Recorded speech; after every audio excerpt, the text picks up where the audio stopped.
नमस्कार, Bihar times digital देख रहे हैं। मैं हूं ऋषा आपके साथ। बिहार विधानसभा चुनाव की पहले चरण के लिए शुक्रवार यानी 17 अक्टूबर आज नामांकन का आखिरी तारीख है।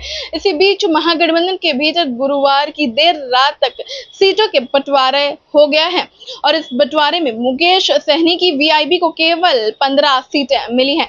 यह वही मुकेश सहनी की पार्टी है जो 40 से कम सीटों पर लड़ने को तैयार नहीं थी, लेकिन आखिरी घड़ी में यह समझौता आखिर हो ही गया और मुकेश सहनी आज शुक्रवार को अपना नामांकन दाखिल करेंगे। लेकिन सबसे बड़ा सवाल यह है कि मुकेश सहनी इतनी कम सीटों के लिए आखिर राजी कैसे हो गए। वह खुद को सन ऑफ मल्ला कहते हैं। यह दावा करते हैं कि बिहार में उनके समुदाय की आबादी जो है वो 12 से 15% है और समाज पर उनका अच्छा खासा जो है वो प्रभाव है। लेकिन उनकी कमजोरी यह है कि वह खुद को बड़ा नेता बताते हैं, लेकिन उनकी पार्टी के पास कोई विधायक नहीं है। बीते चुनाव में सीटें के बंटवारे से नाराज होकर के अंतिम क्षण में महागठबंधन को उन्होंने छोड़ दिया था। फिर वह एनडीए में जाकर के शामिल हो गए थे और 11 सीटों पर चुनाव लड़ा था।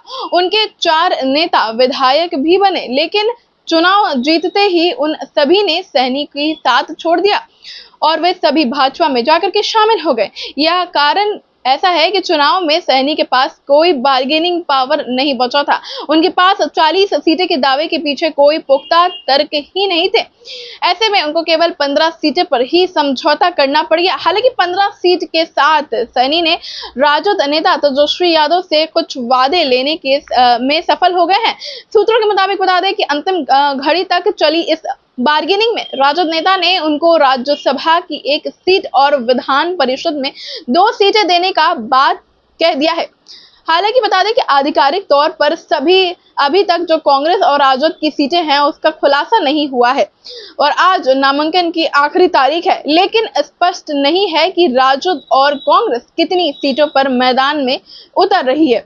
मुकेश सहनी को लेकर के गुरुवार के दिन पूरे ड्रामे चले हैं और वह सुबह 12 बजे, 4 बजे और फिर शाम 6 बजे प्रेस कॉन्फ्रेंस करने वाले थे, लेकिन उनकी प्रेस कॉन्फ्रेंस जो है वो बार-बार टलती रही।